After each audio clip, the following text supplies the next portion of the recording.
Apes made fire from rock. Now we put intelligence into rocks. Now what? AI is changing everything. We don't know what's going to happen in the future. Just stay alive. How many things should we offload to the algorithm? What if we had a complexity index for consciousness? Humans are not the center of everything. We tend to think we are. That I think is essentially human. What if we just click button, Matrix, you know everything? What does that person pick? Do they pick self-actualization? Did you know that dogs, like given a problem-solving task, will spend 98% less time than a wolf to address the problem? They've evolved this highly social, like, survival strategy. At some point, Nibbler's ancestors were like, if I just act cute to this humanoid, they will protect me. Yeah. And I don't gotta go hunt anymore. And maybe his new purpose is, I just like playing with toys and shit now. Like, this is great. You could see these divergent strategies being something where people over here with high agency are very highly valued. Do we need pain and suffering to find purpose? So yeah, I think it's...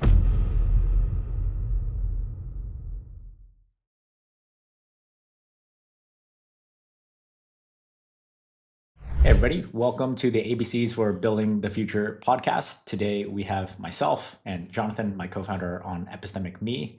And this is a podcast where we bring on builders of the future, founders, researchers, scientists, people doing big things with big stories to tell. Today is a build in public update. We're going to be introducing a few conceptual frameworks that have really framed our thinking on Epistemic Me strategy and where the world is going at the intersection of AI and longevity. Nobody knows where everything's going, but we use these frameworks to kind of inform our thinking.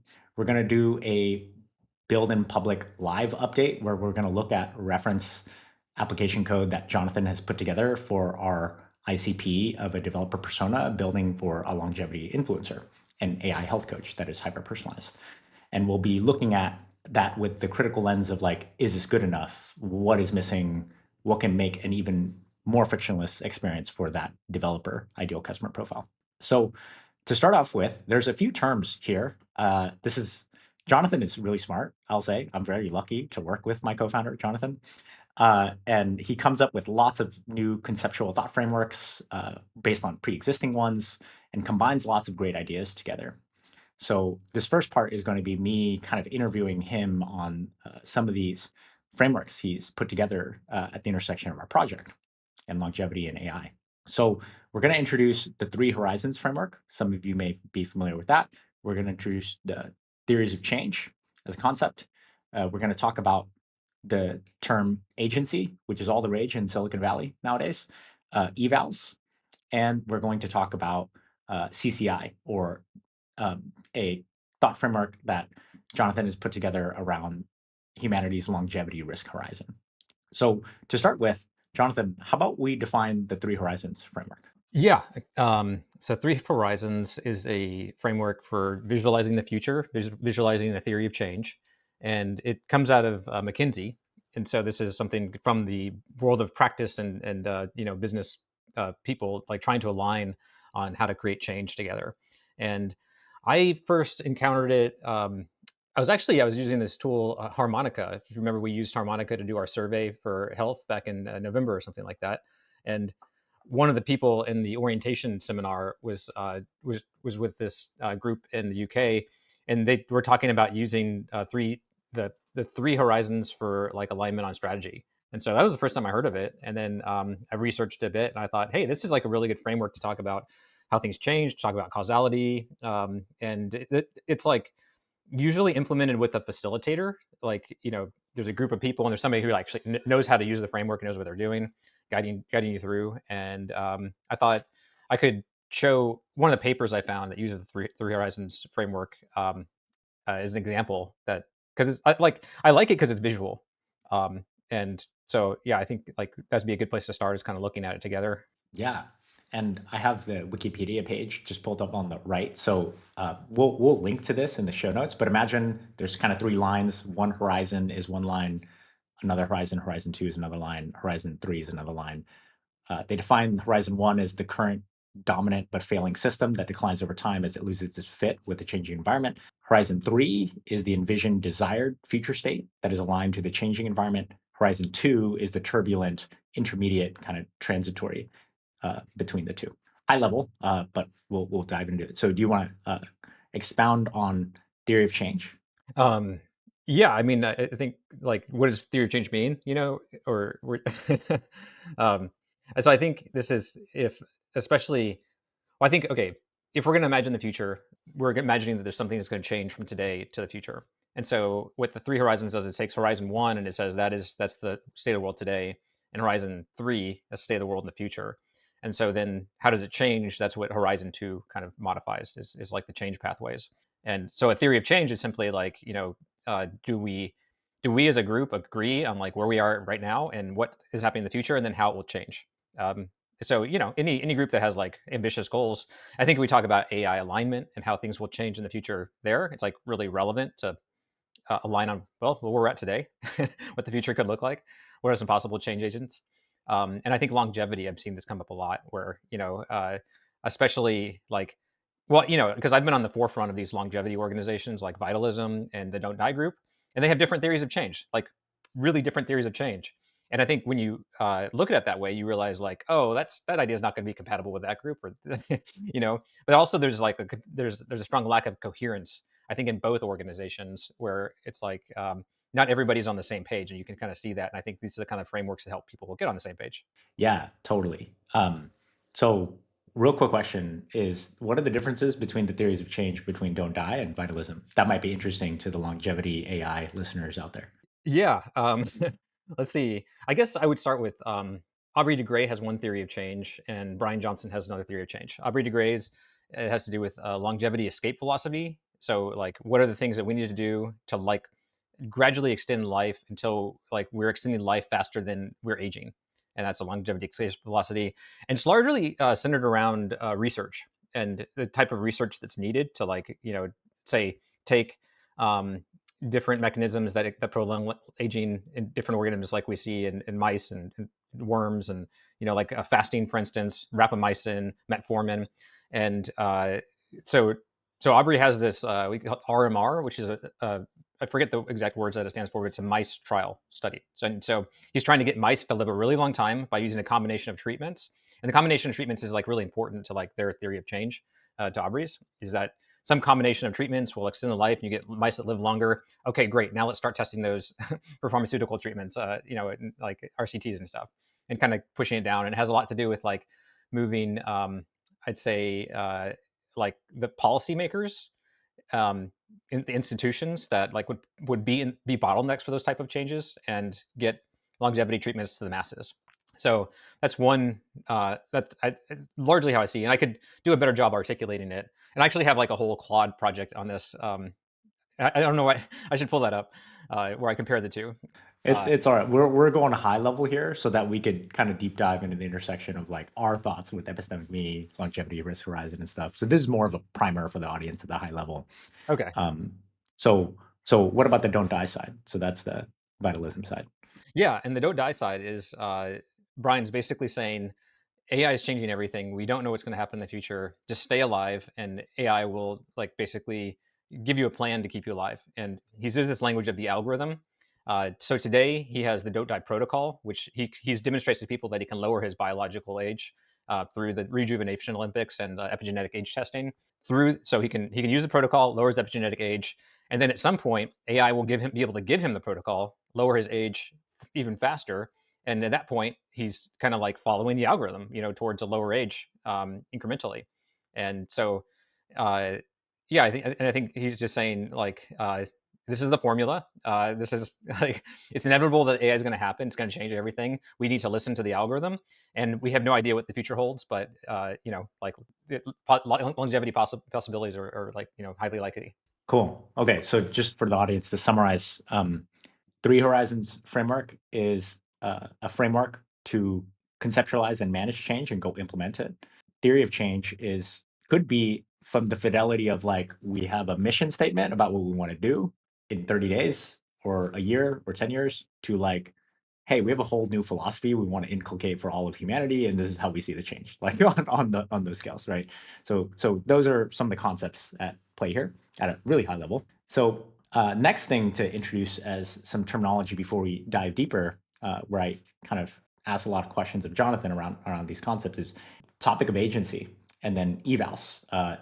I know, Jonathan, you've been working a lot with uh, evals and looking at chatbots and how do we make sure that releasing a chatbot in the wild, we've evaluated it for its efficacy and how accurate it is before we go to production.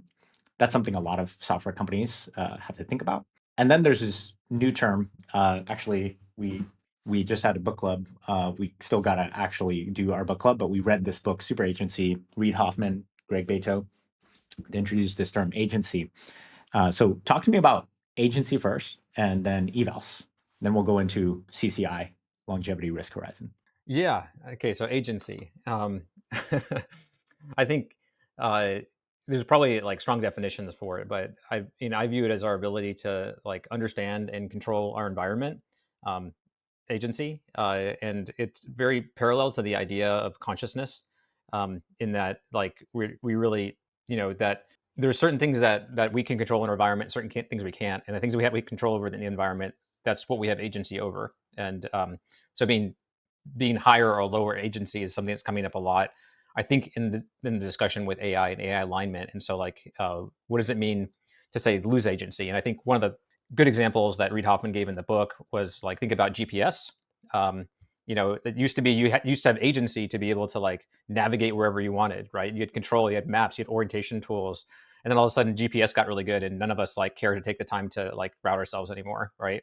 And in the general sense, it's just if you're going to commute back and forth from work, you're just like putting the address into Google Maps or your GPS system. And what Reid claims is like that is an elevation agency, is that you're actually like kind of habitualizing or habituating those functions so that you don't have to use like conscious like thought to think about it. So what I thought was really interesting, it's like, well, what exactly is agency? What exactly is higher agency or lower agency? And how can we kind of like define this for ourselves, when AI would be taking over some of the things that we do for ourselves. Yeah, and that's really interesting because Jonathan, you were writing a little paper about this actually, and we, I think we shared a resource around how there was some study done on are humans using AI too much and then losing critical thought or critical reasoning. Yeah. Um, and the answer, at least in this study, we'll link it, was yes. And so that prevents that, creates this little paradox of like, well, higher agency, lower agency, like how how many things should we Google Mapsify? How many things should we offload to the algorithm? That's one question that I think about.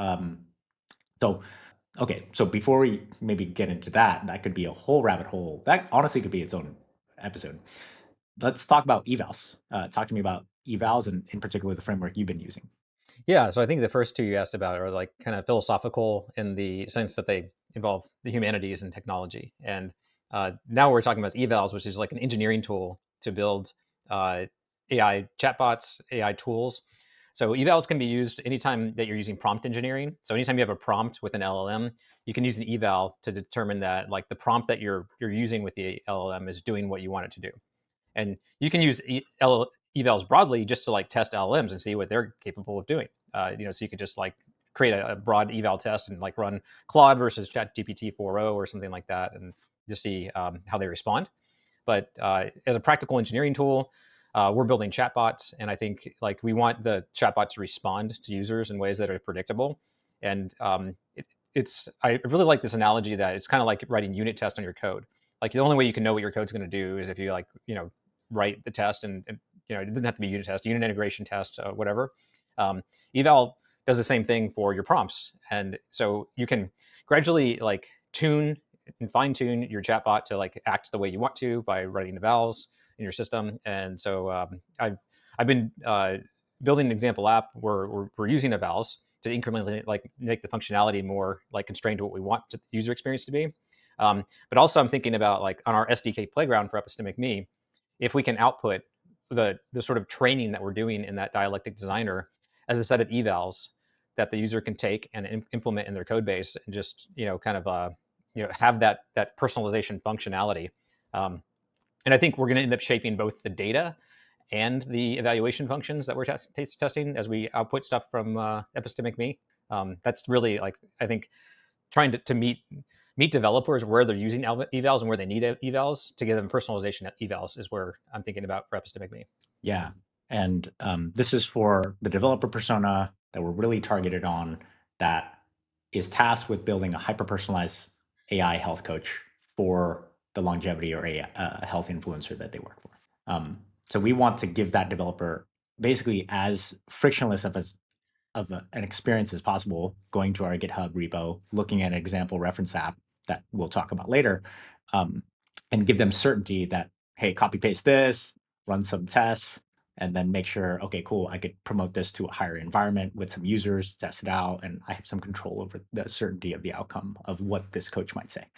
And the reason for that is because we don't want the coach to give really bad advice. First of all, we don't want them to misrepresent the brand of the longevity health influencer, and we don't want them to be giving medical advice either, because it's not a doctor. So there's some compliance risks, and that's why these engineering tools, or this engineering tool evals, is so important to us.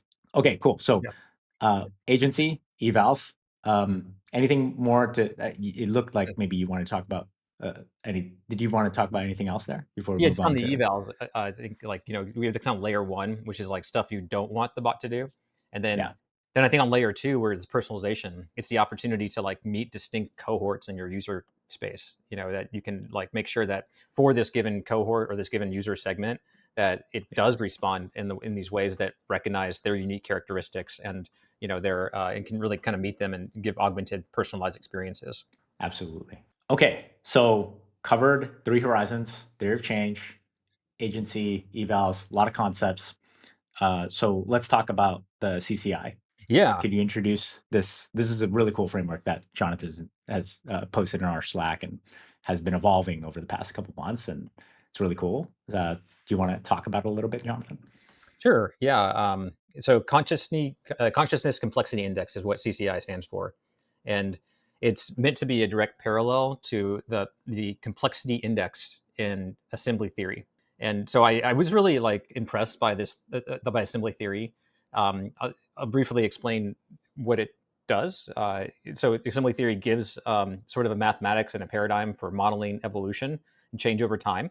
Um, it comes from the world of chemistry, and it applied. It was first thought of when we were using telescopes, like look at foreign planets and like star systems, and understand what chemical compositions existed in their atmosphere. So you get back like these arrays of like light with different depth on them, and which represent different chemical signatures. And what the chemists were basically saying is like, oh look, if you have oxygen, or say H2O in an atmosphere, that's a more complex chemical than oxygen, dioxygen, or hydrogen distinguished. So it has a history in time where they went from being two molecules of hydrogen and one of oxygen and forming water. And so that was like there's a particular event, and like that's you can form the evolutionary time frame of any molecule, no matter how complex, through assembly theory. Um, and obviously, like the more complex the molecule, the more history that it has, the more sort of like events that it had in its lifetime, where it was able to merge with other molecules, with other elements. Um, and then they wanted to extend that to like the dynamics of evolution more generally through biology, because we know like biology comes from chemistry, and so that's not really a stretch to think about. And I really like the framework, and you can kind of like extrapolate it through biological life to multicellular organisms to cultural constructs, and use assembly theory. um, so I thought that this idea of the complexity index is really helpful. What if we had a complexity index for consciousness? And there, what I meant was like if you draw a circle around any like sentient being and try to describe its agency in terms of its exteroception, its interoception, and you'd say that, like the complexity of the environment by which it can respond to, that you can create like kind of a mutual information theory definition of the consciousness, and that you can use that as a complexity index. And mutual information theory of consciousness is not something I invented. It's just like one of the several theories of like how we use information theory. There's IIT, there's mutual information theory of consciousness. But the perhaps the way that you would ontologize or contextualize to quantify the environment, I have specific ideas on. But that's the idea. And so what you get practically, is like human beings, like in our sort of like cognitive ability as human beings, are towards the top of the ladder of consciousness. Um, Whereas you can think of, say, like bacteria or cells that have much lower levels of consciousness, and then depending on how you're like, I like to derive the agency, of like of all the homeostatic systems in our body. So you could have cells that are working together as tissue systems. You could have organs. You can have systems in our body like our blood and tissues and the muscles that are working together, and all of those you can prescribe like conscious or CCI indexes for. And so I kind of like generated this idea and just playing around with it with the AI tools, and I asked it to develop a longevity roadmap based on the ideas that you basically need to give more of your waking attention towards the higher complexity aspects of your being, such as like you need to make sure that you're conscious and awake and able to deal with your environment like in a neural integration layer at the top layer. And like if you have say a neurodegenerative disease like say what's the one everybody loses their memory from? Alzheimer's. Alzheimer's, yeah. Like if you have Yeah. Alzheimer's, like that's a critical risk to your neural integration, and you really kind of like lose that level of consciousness once you can't remember stuff anymore, and it's like very sad. That's where we say, like, they're not the person I knew before, right? Like you literally, um, but then like then there's things like that. I think the most distant risk from a longevity perspective in our body is stem cell drift within intracellular mechanics of our cells, meaning that like there are stem cells in our tissue systems that actually like epigenetically and genetically drift over time. And if we live to be 150 years old, we start to see these problems. Like we would probably like our stem cells in our heart basically wouldn't be able to produce new cells anymore that were the same like characteristics. And so like, but like what happens within a cell is like the complexity landscape of it and the consciousness, the agency that it has, as far as we understand it today, is at like a lower level. Like if we modeled it with that mutual information theory. So yeah, how do you look at yourself holistically? How do you manage, mitigate, staying alive, for example? But I think it has to do with a lot of different aspects of being. And something that you always talk to me about, like your big why is you've always thought about existential risk to all of us, right? And so I know this framework from our conversations. You've talked about how this kind of maps that. Do you want to double click on that a little bit for the audience? Yeah, I think like uh, there's a certain, I don't know, element of purpose. I think in just like how do we kind of continue the evolutionary adaptation of our species to the planet, of life on Earth. We've got this like 3.5 billion year plus history, um, and if we're to continue to like so what does it mean to sort of continue that lineage? I think is like one philosophical question. But I think a good way to look at it is that we're meant to identify and mitigate existential threat incrementally. And so, like I've mapped this out on a radar before. The things that are closest to you, the biggest risk, deserve the most of your attention and most of your problem solving capability to mitigate that existential threat. The things that are farther off, you can't maybe ignore them completely, but you have to put an appropriate plan in place. And I think that both as individuals and as society, like we get to live and tell our story if we play that game, you know? Um, and so, yeah, I think it's a tool that we can use. And much like going back to the origins of assembly theory, where we're like, we're trying to look out the universe and make sense of things. I think that's what consciousness is. It's just gradually making sense of our environment, understanding what things are threatening to our existence, understanding our bodies in enough complexity that we can like really manage those things. Yeah. So it's just like one tool in that direction, a philosophical tool. Cool. So just reflecting what I understand from what you said, because it's a lot of concepts. And also just shout out to anybody that's heard the previous podcast where we go into artificialization. This is total artificialization where we're like making sense of the world based on other frameworks, right? So quick shout out, go check out the previous pod. When I heard assembly theory, it really sounds like this is like an audit trail of anything, right? Like, hey, chemical compounds, molecules, they all had some events that happened that got them to this state. What was that audit trail? That's how I think about that. And then for the consciousness complexity index, you're saying that depending on the agent, and we've talked about agents a lot, but there's like the mitochondria, like there's nobody telling it like, yo, make ATP, bro. Like you're not thinking that. Like you're not like, hey, little mitochondria, go make ATP now. Like it just handles that, right? You eat food and that happens. And there are many other uh, cellular processes that you're not really consciously activating. I sort of think about that as like, what is my in memory sort of like? compute power or like Yeah. consciousness compute power if we're little machines and computers. And then it's like, okay, oh, if I have Alzheimer's, okay, I gotta really like put to the forefront of my consciousness, how do I handle this neurodegenerative disease? Or, maybe my mom does or my dad does, and I gotta take care of them. Those are more conscious things, like I gotta call somebody, I gotta go take them to the medical center, I gotta take them to treatments, or I gotta do XYZ for them. Those are conscious things. Um, okay, cool. So we laid out all of those things. Um, Three Horizons framework, theory of change, agency and evals, and then now the consciousness complexity index. So uh, this might be a big general broad question, but do you want to tie them all together with how we think about epistemic me, Jonathan? Oh, yeah, interesting. Or if The there's somewhere else you want to start as well, happy to go Yeah, where you want to go. well, one of the reasons I really like the theory of change is this concept of the observation context that we use in the predictive processing epistemology of epistemic me. I think it's like highly additive to this equation because um, what it was basically meant to do is like, if we're all looking at the current state of the world or like some complex system, like say our healthcare system, in the same way, how do we look at it and see the same thing? And that's where the idea is of an observation context where we agree, like, well, let's look, like, if we're going to look at the microscope in this particular way so that we can reproduce our observation and bring it back to a phenomenological, because all we have in common are our senses, right? If we can't bring it back to our senses, we're just using abstract ideas. So um, that was one idea, and so the three horizons as a theory of change also is just like, how do you discuss concepts of causality and how do you get coherence on them?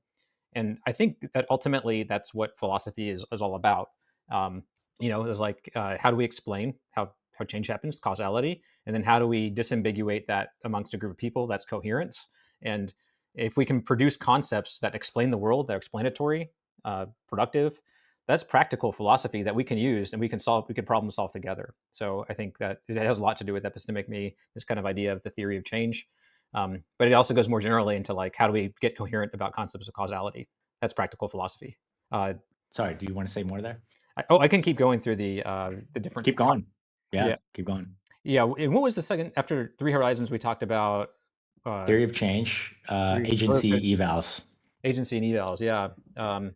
So, and I think where now where theory of change hits AI alignment, right? I think is where agency is becoming like a something people really want to talk about, because I think there's a theory of change about like, how does technology evolve the humanities, that is largely like maybe a political question. Like it really just kind of has different tribes in it now that don't define it very well.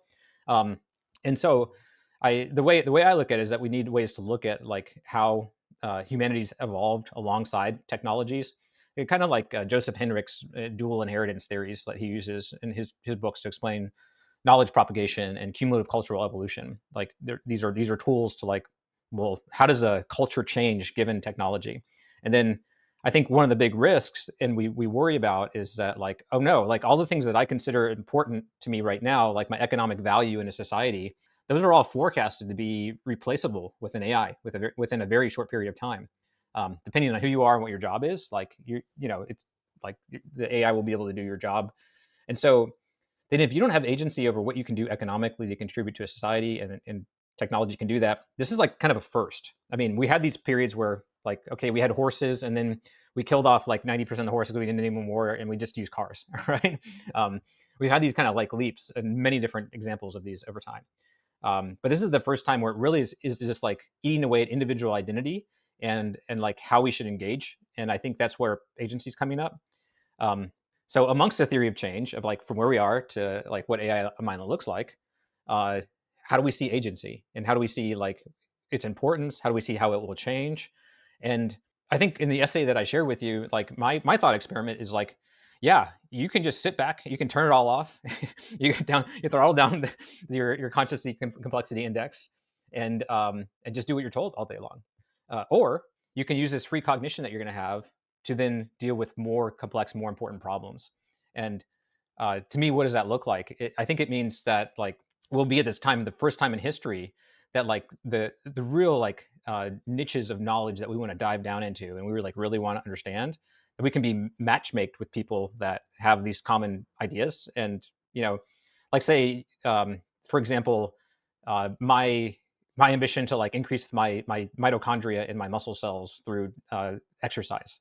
If I was paired with people that were like doing the same stress test on their body as I was, and we can like share at a really high energy basis, because we don't have to think about what we're going to eat that day. We're just taking the algorithm's inputs about like what we're going to eat, because it understands what our goals are. But then we can like push it to the next level together. And I think that we can use our agency to kind of like just keep pushing knowledge to the edge. And so I think it's a choice. Like, it's a choice.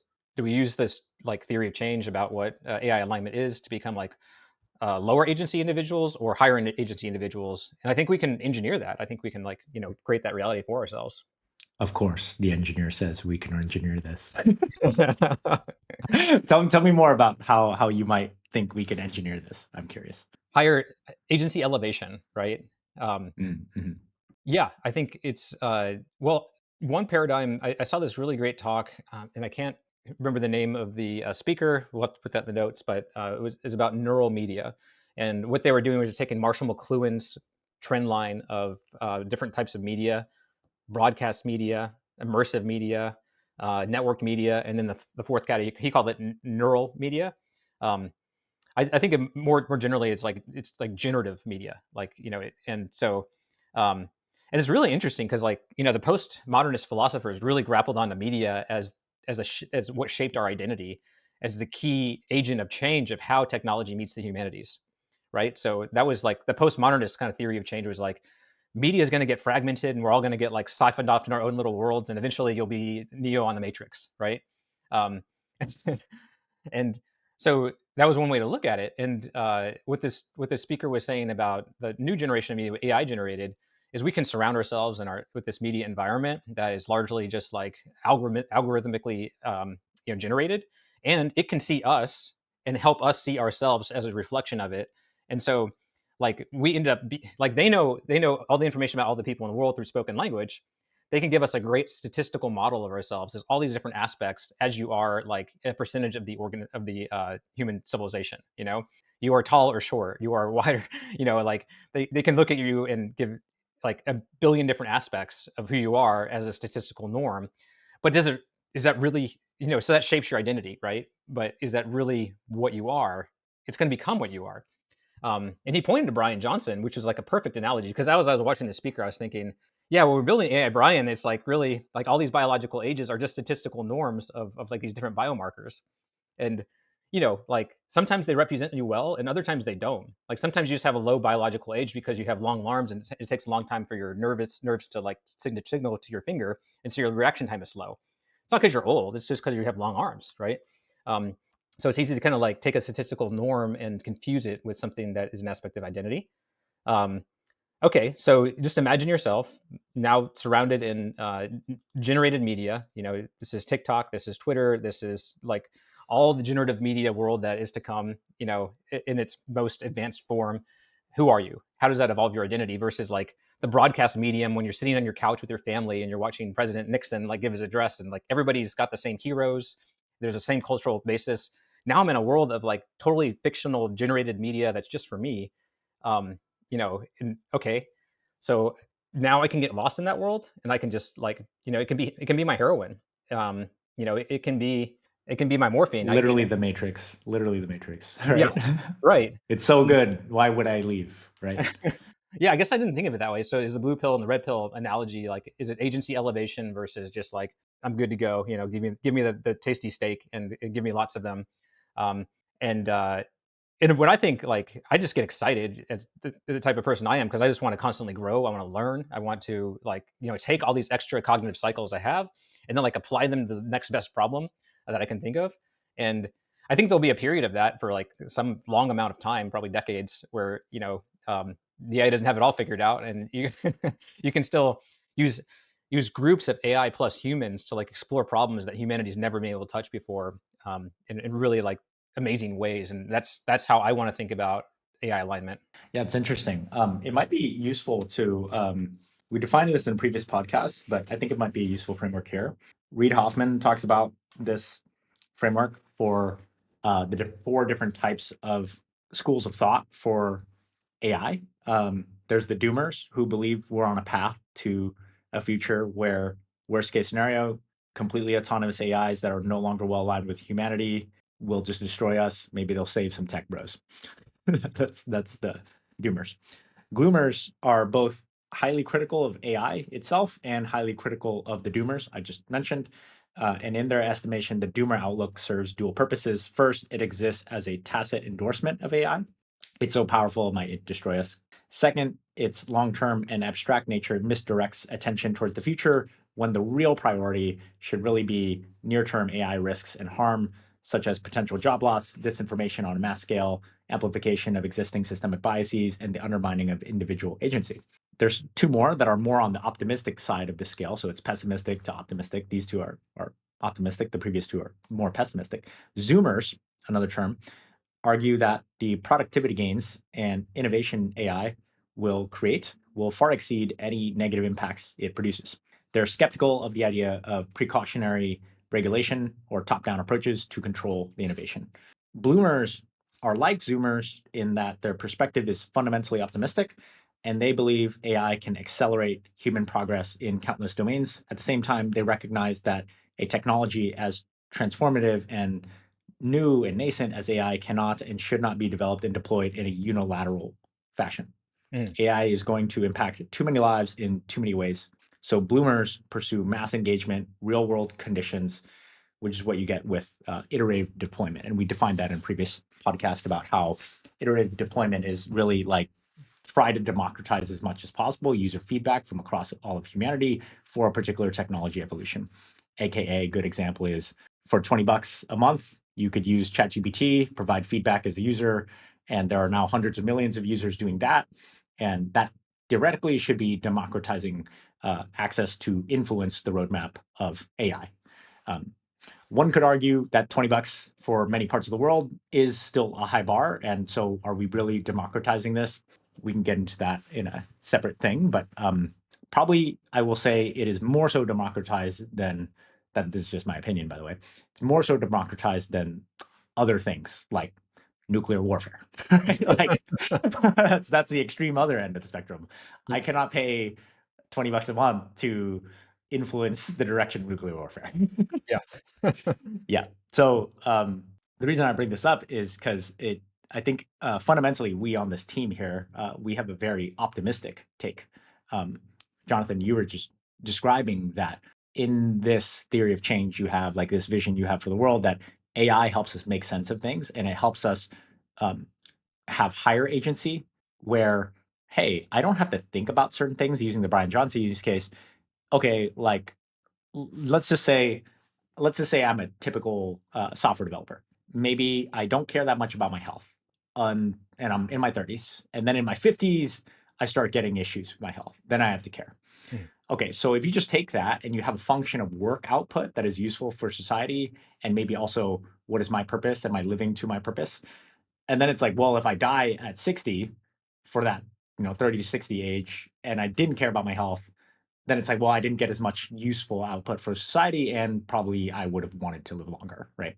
And so I think I map to this what we're talking about. There's lots of things here, but just to simplify it a little bit, I map to this to Jonathan's view of the world with this theory of change. That in that sort of timeline for me as a software developer that's trying to contribute meaningfully to the future of technology and humanity, wouldn't there, in this sort of philosophical, wouldn't it be better if you just offloaded the decision making of your health to optimize for, like, I actually get to 100 years old now, I get to 150 years old now, and then in the cycles day to day, you're not thinking about, should I eat this or that or this? Should I be exercising at this time? But that, you just have a plan, you follow it, and you'll maximize, in this frame of thought, your productivity to society, assuming that that's what you want to do, and hopefully a higher chance that you're living to your purpose. So let's say that we take that thought experiment and we dial it to 100. Every human on Earth has that Brian blueprint algorithm personalized to them. They've offloaded a bunch of agency around their health. And I think what Jonathan's saying, and correct me if I'm wrong, Jonathan, is, hey, like, then maybe AI becomes like a way for us to gain higher agency, aka I have a higher percentage of my brain applied to solving big problems, maybe at the intersection of existential risk if I so care about that. Maybe I want to create new art forms or whatever it might be that I want to contribute to the world. Then maybe even then I get match made with other people that want to live a similar purpose. And in that way, wouldn't this be better for all of us? I think that's the real like question, right? Anyway, I just wanted to kind of frame that because I know we've talked a lot of complex things. I want to simplify it a little bit and then make sure that I'm reflecting this right, Jonathan. Is that how you're kind of thinking about things? Yeah, it sounds like that's kind of how I'm thinking about it. So yeah, I think it's what's an interesting thing that maybe we could dive into a little bit is the whole blue pill, red pill thing. So I had brought up like, hey, like this becomes your heroin, like you just do literally everything it says. Then what is agency at that point, right? Yeah. Well, I think it's if you want to live that life, that is a choice you can make, and I think there's a lot of people that would just take that choice and say, like, well, life is hard. Let me just give me an out that's like less painful than the life that I live, and I'll take it. Like, I mean, um, actually, right there, if you think about religion, like a lot of religion, it draws like, here's the plan. There's yeah. uncertainty in life. You face pain and suffering. Here's how you don't. Here's how you're certain that in your future life things are great for you, right? Or depending on the religion, of course. But I just wanted to add that like that's a data point for me that a lot of people would want that. Yeah, I mean, I think if you look at like drug use and alcohol abuse and stuff like that, I think it's particularly pronounced in males over 50 years old. Like just maybe don't feel like they have the purpose that align with the younger version of themselves, so they don't know where they fit in.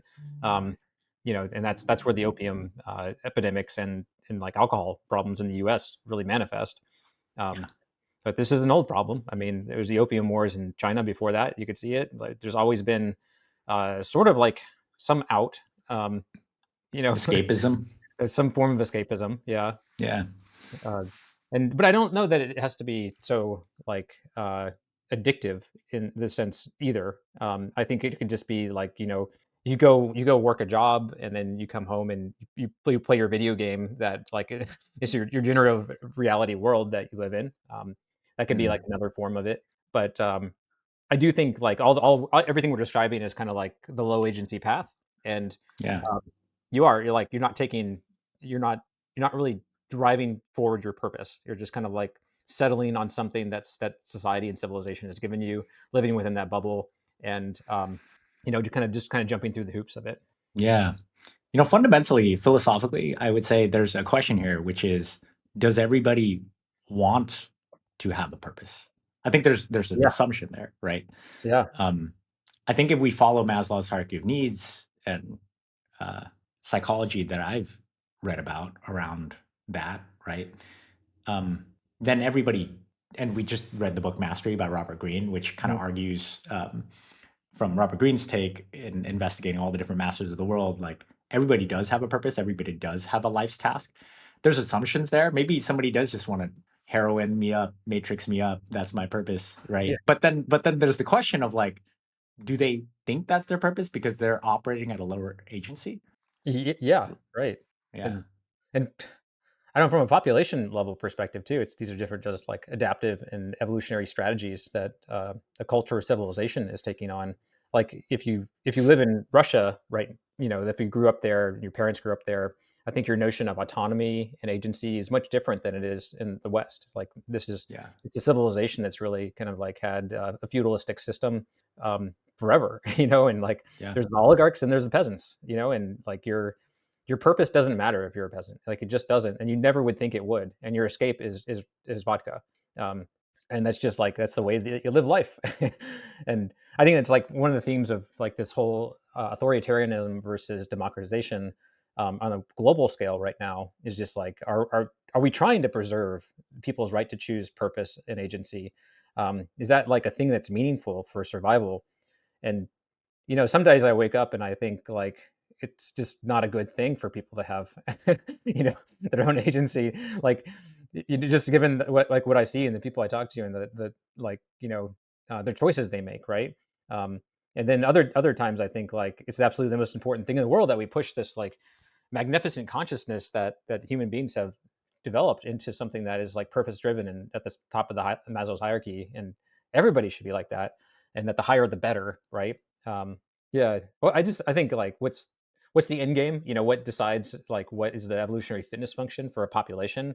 And I think it's like economic production. I think it's the ability to utilize energy, apply it towards resources, apply it towards the problems of higher cognition, and if that's a king and a bunch of servants that can do that the best, like maybe that's what the Western world becomes. If it's democratization, then that's what that becomes. And I think we're just really at a juncture right now where like the values that we hold in personal agency are really being stress tested, and it, like from a lot of different angles. Yeah, we really need philosophy to start asking the right questions, right? I think so.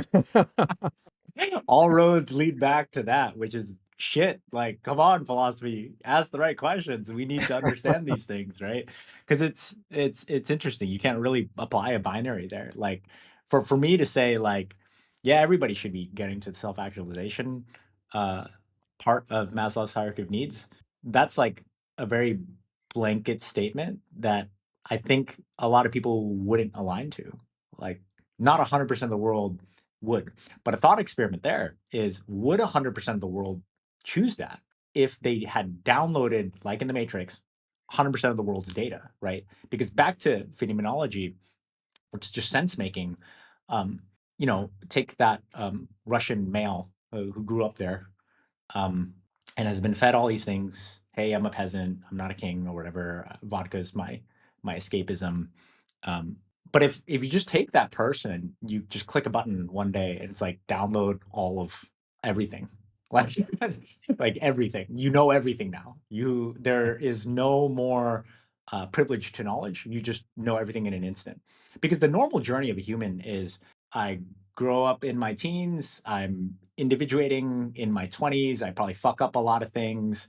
I figure shit out in my 30s, same thing. And then over time, I learn what I want in the world. So then the question is, what if we just gave that to you? Hmm. And this is even a philosophical thought in itself. It's like, could that be given to you? Like, could we as humans, do we need to go on that path of pain and suffering to go find purpose? I don't know. That's a whole other part of the argument. I don't have answers here. This is all conjecture, and this goes back to, we really need philosophy to be asking the right questions. But do you have any reactions to that? Do we need pain and suffering to find purpose? That, and then just if we took the thought experiment of, hey, take a 18-year-old kid maybe, and this is at the intersection of child psychology, individuating and stuff. So it's really complicated. But let's just take that thought experiment. 18-year-old kid, you've individuated a good amount.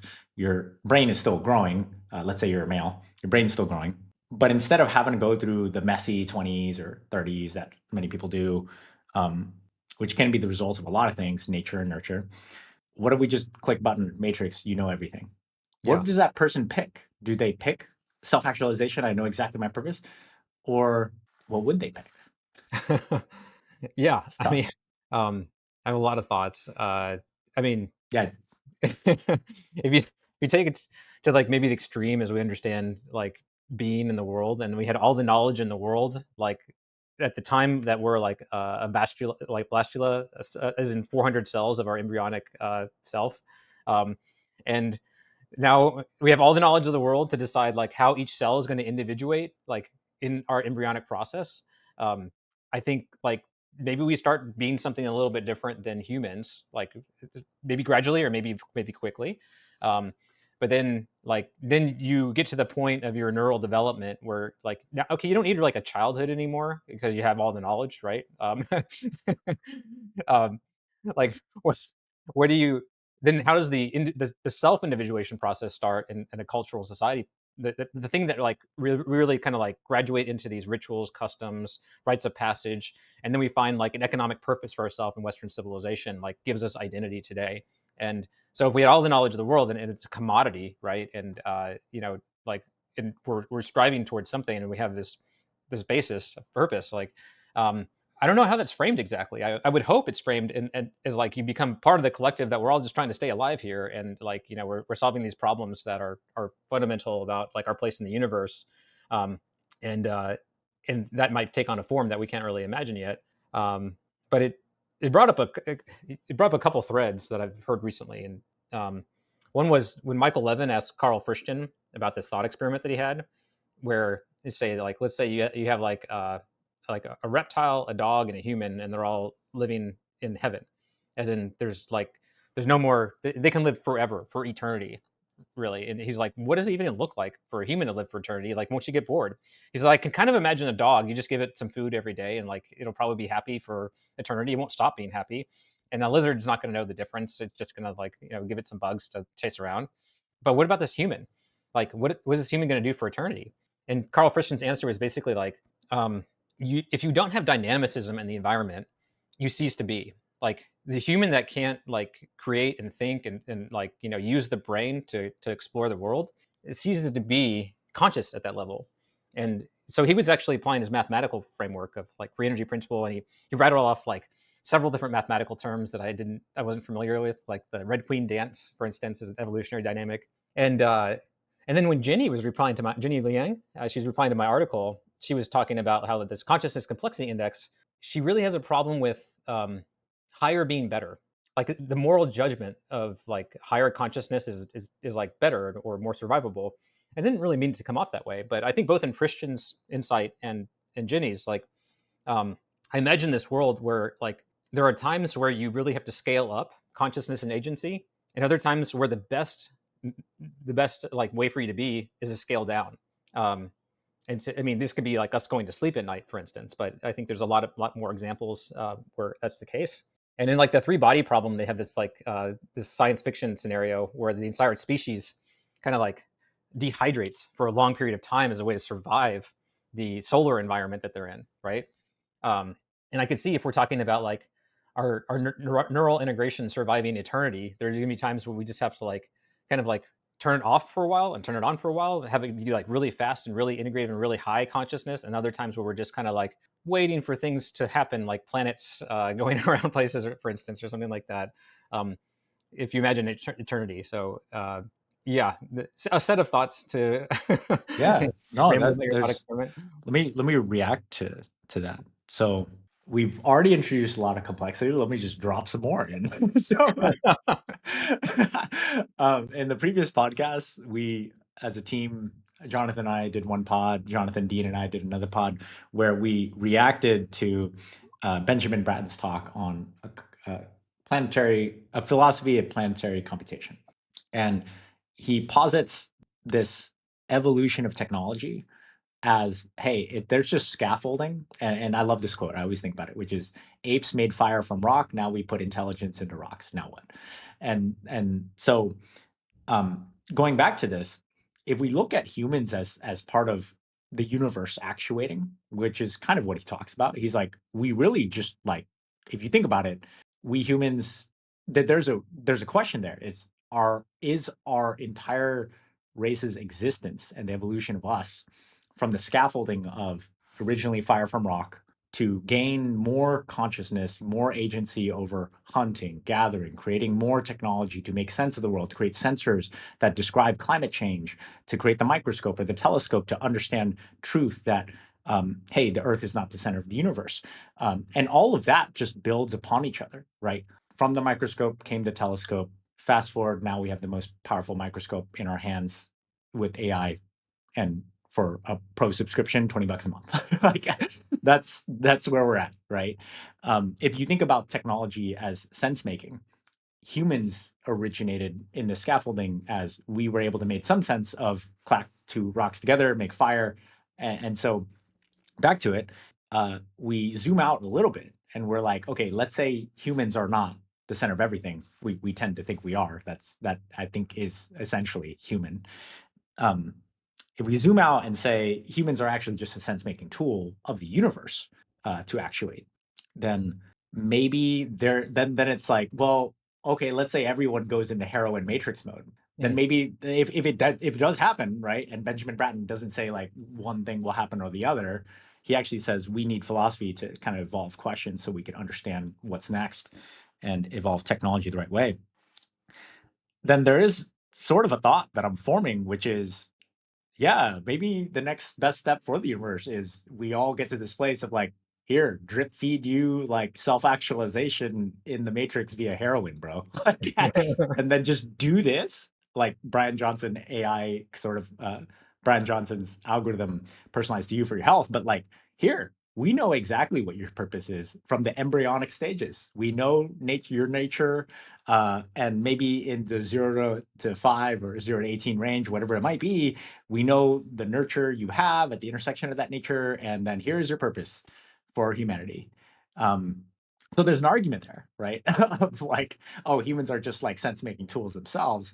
And at what point in our timeline of having made enough sense for the universe to actuate, um, where we're just like, oh, maybe we evolved to something else now, uh, for the purpose of keeping the universe alive, like reducing existential risk for the universe. Even existential risk, I would say, is it's based on the object, right? Like Mhm. if we consider humanity as worthwhile for existential risk, then we have to define like humanity. Is it the choice? Is it even the illusion of choice that means humanity? Is it consciousness? And so, like, what are we preserving? Yeah. It becomes the question, right? So here's another set of thoughts. Any thoughts on that? I have all kinds of pictures. Like, do the people in the Borg on Star Trek, are they being like dripped self actualization while they're sitting there plugged into the the big cube? You know, but yeah, we've talked about a lot of this stuff, planetary computation, the say solar system level consciousness and organism through Dyson spheres. I think this is like one level of like human civilization. Um, how many what I don't know. What does it look like if we can take on an evolved form of like this collective sense making, that we have found unlimited energy, like or and we're really playing the game of like being the stewards of the universe's consciousness, like almost like maybe somebody in the universe before us has figured out, and this is why we're even here to begin with, right? Like, um, it's all these questions we can't have answers to, and it's really like just kind of how do we speculate about what might come? Yeah, It's interesting. So I wanted to tie in specifically and maybe double or triple click on like, is higher agency better? We were yeah, talking about that, or is higher consciousness better? Um, I recently lost my dog Nibbler, and I'd say he's better than most humans I've met. hmm Right. So like, so that's the gut feel. I don't have a function of heuristics, but like he just provided happiness in the world. He didn't take much other than I had to pick up his poop and like feed him at the right times, but he gave me infinite joy. yeah. Right. Um, so then how do you define better? Like it's there's no real answers there, I'd say, but it's a very interesting thing to think about, especially at the intersection of what you mentioned with Friston and the free energy principle. Yeah, that's Um, an interesting example. So, did you know that dogs, like given a problem-solving task, will spend 98% less time than a wolf to address the problem? what? Like, Whoa, not interesting. 98% of, 98% less than, um, because they've evolved this highly social like survival strategy. Like you said, there's like a lot more dogs on the planet than there are Yeah, wolves, right? yeah, And they probably live a lot better lives. But like I mean, the change from the wild wolf to the domesticated dog is what we call Williams syndrome in humans. There's like a set of like unexpressed chromosomes. A lot of them don't express the nervous system, and what it results in is like this larger valence window where they can like um, find affection for people in their life, and especially like socially dependent and happy creatures, right? In humans, we call it a learning disability, though. And so, like, there's an argument there that like dogs went down a ratchet on the consciousness and complexity scale to find fitness, like by subjugating all of their problem solving skills to humans and to maybe perhaps other animals. yeah. So let's say like you take the wolf as the agent who's trying to mitigate their own existential risk. And then at some point, Nibbler's ancestors were like, if I just act cute to this humanoid, Hmm. they will protect me. Yeah. And I don't gotta go fucking hunt anymore. And he's like, peace out, 99 other wolf tribe members. I'm gonna go try to be cute for this human. It's better food. I don't know. We don't have to hunt. Yeah, like what are we doing here? Like, wait, Yeah. and then maybe his new purpose is fuck, I just like playing with toys and shit now. Like, this Mhm. is great. So I guess if you take the same example for like us, right? Maybe we get drip feed. I also like that thought of drip feed me self-actualization. That's such a hilarious. We should throw that into our intern, ChatGPT intern, and see what it makes us in Right? terms of an image. I'd actually love to see that. Um, but yeah, there is an argument there. Like you were saying that, hey, like maybe there comes a time where that and Frischton, you were saying, had some mathematical models that he backed with answering that question with Levin, where hey, maybe there does come a time where we just offload all the stuff to something else, super intelligence, like dog to us to super intelligence, right? And maybe that is a better existence. Mhm. And actually mapping, let's map it back to all the other things we talked about now. So mapping back to theory of change and three horizons framework, I just had this thought that if we posit that that's true, what Friston's saying, that in the future there's 100% of humanity where we're just drip fed self-actualization, and that is quote better for managing existential risk for us as agents in humanity. Maybe we become something else, certainly, and then if you take that to be true, what that means is that that's horizon 3, we're in horizon 1, and obviously we would be thinking very differently, just as the wolf would be thinking very differently than the dog, right? Mhm. Yeah. And then horizon 2, which sort of brings the two together, is like the transitory humans that evolve into something else. Well, the thing is, like Horizon 3, if you take the dog's path, the path of the evolutionary dog, and Yeah. it's continued artificialization. There's a evolutionary strategy for this, which is the eusocial behavior, Mhm. where you just continually give up more and more to the fact where you don't even reproduce yourself. You just like kind of live to serve as like a worker drone, or like a naked mole rat that's a scout, or like there's different Yeah. eusocial colonies, right? But this is an evolutionary strategy that's played itself out. And so if that was the sort of winning strategy, right, Mhm. then you would kind of have like, I don't know, some AI oligarch hive mind thing that would basically sort of make the decisions, and like you have the highest level agency, and then you'd have like all these very low agency kind of actors that might be contributing something cognitively, to the masses or something like that. But it would Mhm. be like a eusocial construct. Um, and eusociality and like the mammalian brain evolved about the same time in evolution, about 200 million years ago. And until like eusociality from a biomass perspective was more sort of like adept at utilizing nearest biomass until humans came to be. So there was like this period where like eusociality kind of ruled the earth in a sense. And like the slower growing, like mammalian to the primate to the great apes to the hominids to the humans, like, and then humans plus tools is what it took to like create this domestic sphere where we control all the biomass, even more than the social insects. It's fascinating. We have no answers here, by the way, audience. We just have questions. Yeah, We it have could be like, conjecture, we have questions. yeah. Well, you could see like nation states or like large companies taking one of these two evolutionary strategies, right? Um, Authoritarian versus democratizing, and like them sort of like battling for global resources or like ways of surviving. I don't know, like, but you could see like these divergent strategies being something where like people over here with high agency are very highly valued. People over here with high agency are like, get out of here, like. Um, and yeah, it might look a little bit like our authoritarian and democratization schemes around the world today. Yeah, for sure. For sure. That's so interesting. Yeah, this is a fascinating discussion. And I think there's so many rabbit holes we can go down. I think what would be really cool is if we concretely defined a thought experiment to think through a lot of these concepts. And then if a bunch of PhD philosophers just tackled the crap out of it, like that would be great. Please, somebody, if you're a PhD philosopher, you listen to this, even come up with a thought experiment that would help us stress test sort of all of this. That would be really awesome.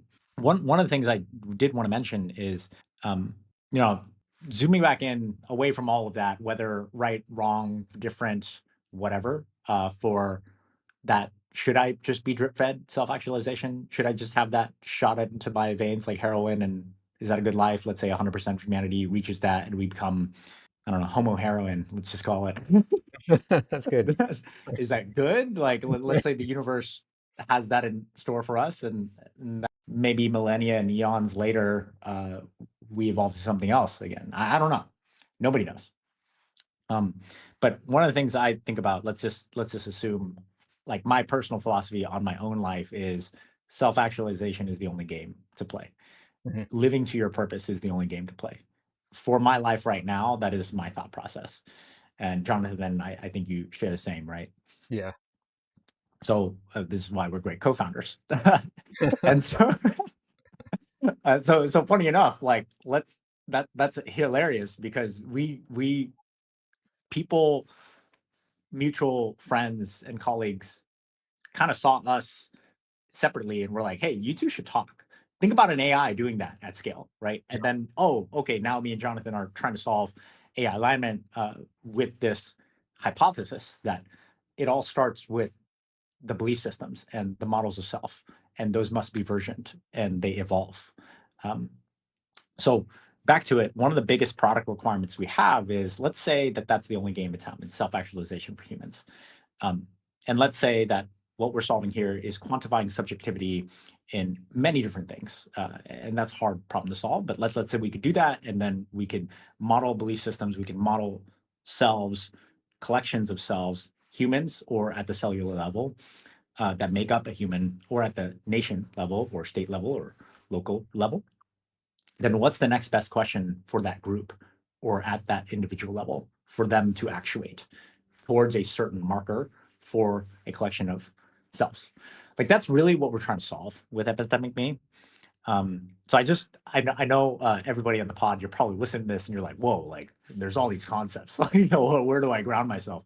So just ground yourself on when we started the pod, we talked about uh, these concepts that we're using to inform how we are designing and building Epistemic Me to hopefully live to our purpose and enable humanity to even figure out what are the next best questions for the future and survive this age of super intelligence. And um, so I think now is a good time to maybe wrap this part, put a bow tie on it, and then we can move to the build and public part. Does that sound good, Jonathan?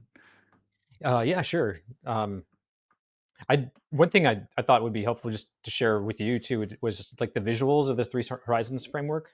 I don't Yes. know if it fit into our flow, but like um, I or I can just screen share. Oh, yeah, let's do that. That's even better. So this is a paper. This is about agricultural landscapes, but it was Mhm. like a workshop that they did where they used Three Horizons framework, and I just thought the illustrations that they used were really strong. So you know, I gotten these ready to talk about, and I think so. This is Horizon One, Horizon Two, and Horizon Three, and Yeah. they've given questions to ask, like what are the signs that the current system is not sustainable? Is like the first one. So that's about Horizon One. Um, but you have questions here about like what's bad about System One, what's good about System One, and then you answer the questions about like what do we want to see in Horizon Three, through these questions, and then you answer about the pathways to get there. Um, and so I thought like this is helpful. And then this is Horizon Two, basically, like how they kind of map it with these pathways. I guess this is like the path from Horizon One to Horizon Three through Horizon Two, and you can see how you can follow the arrows here in terms of like each what a pathway is. Um, so when we're talking about something complex like AI alignment or longevity, um, I think we're trying to like use these kind of questions to see the world together first, what it could be, um, and then form these pathways together. And that's what I think of like in terms of group coherence, to have a theory of change that's actually like meaningful and you can start to execute towards. Um, does this is this making This is sense? awesome. Yeah, No, cool. it totally makes sense. I mean, one of the things I map to immediately is like the fundamental question we always ask ourselves is how can AI understand us if we don't understand ourselves? That's fundamentally, we're like, yeah, there's no way. So we got to solve that. Yeah. And that's where our hypothesis of it starts with the model of self that changes over time. And it changes also as a function of your belief systems. That is also on its own path, right? So I love this. Actually, we should take an exercise and create a map for ourselves from that like initial horizon one question and maybe some questions under it that we're trying to ask, which are, all right, well, we got to start somewhere because we live in capitalism. So we got to go to market. We're going to market an AI health coach market. Great. That's $4 billion in a few years. Cool. Then we can go to market and create causality models with quantified subjectivity for all the longevity and health data to help humans make more sense of how do we become immortal, essentially, or reduce risk existentially for the individual human level, which should propagate to the collective, and then beyond, right? But even in that, there's a lot of things like I feel like we could sit down and map this together, and that kind of just becomes a strategy for us. Um, I would love to do. We should do a session just on that. Like, let's just create this, but for us. Yeah, yeah, that'd be cool. Yeah, I it'd be think hella fun. now the thing is like it gets really. Totally. I mean, this the world is complex, right? And you see the path, the facilitation they do. Like they use some artwork in this one. This is maybe a little bit of a hippie group, but and then like Jenny shared with me she does these Three Horizons workshop, um, and so like she showed me how she facilitates these conversations. Like here's the different uh, like horizons, and she's collecting inputs, kind of like we do in sprint planning or something like that, right? Um, where you pull all these inputs together. So there's inherent complexity that's happening here, and what you're trying to do is just like get everybody on the same page. Um, but we could use epistemic me in this way where we could like answer these questions, but to the point where we have like self models of one another, of like beliefs that we're willing to buy into, to like say, yes, I agree, this is the state of system one, or of horizon one, right? um and make sure, and so like it's a little painstaking, it's a little methodical, it's a little because you're having to sift through the complexity. But then when you get to the point where you have real grounding here, and you can look at these pathways, and you can say like, yes, I have a belief of this causal pathway that these changes will happen, and I'm going to make it a falsifiable belief where we can put evidence across the change that and the predictability that will happen and the believability that will happen. And then we end up with a set of pathways of like that we have strong believability amongst these pathways that this change can happen, these change agents can achieve what we want. um, so yeah, it would be like an awesome example for epistemic me. We should like do an offsite where we just go in person and just do this. I'd be happy to facilitate that. That would be hella fun, and I think Yeah. it would get us a lot more coherence on the long term and midterm and the short term. I know. Remember when we had that one phone call where like we didn't even plan to, but we ended up planning. All right, what's the 10-year horizon? Yeah. Hyper personalization for multiple markets. All right, backing into that 5 years. All right, 3 years, 1 year. All right, next 3 years dominate the AI health coach market. 5 years longevity. Add a couple more beachheads into education or e-commerce or um, enterprise productivity, and then eventually 10 years, we're the Linux or the Bluetooth of representations of self and belief systems. It'd be great to sort of map all those at a very detailed level as well, because I saw in that document there were intersections of like policy and regulation and environmental factors, right? Yeah. Right. That should inform our go-to-market business strategy, technology strategy, product strategy long term. So I think that'd be a very worthwhile exercise. I feel like we'd be so on the same page if we did that. Like that would be like drip feed, boom, you're coherent. We get that done. Hell yeah. Yeah. No, I think Um, be that. Yeah, I think we'd be very coherent and explore like just how hard the problem is, and like what the different dimensions are, and then we could ask for outside perspectives too, to like hit our blind spots and places like. exactly. Yeah. And we'd grow stronger in just in I think of it like writing, right? A lot of people don't want to go through the process of writing and clarifying your thoughts, but like that kind of exercise to me is just like an extension of writing, Yeah. but at scale with people. Um, so if you really think about it, like research papers are put out there to be challenged and then built upon, right? So even internally for us, like going through an exercise like that, especially visually with good facilitation, could be really good for us because um, there's lots of unknowns, and getting on the same page about what's the long term, midterm, and short term, even on a sprint basis, I think will help us grow stronger in what is the next best thing to work on, right? Um, which brings us to our build in public update. So what is the next best thing to work on?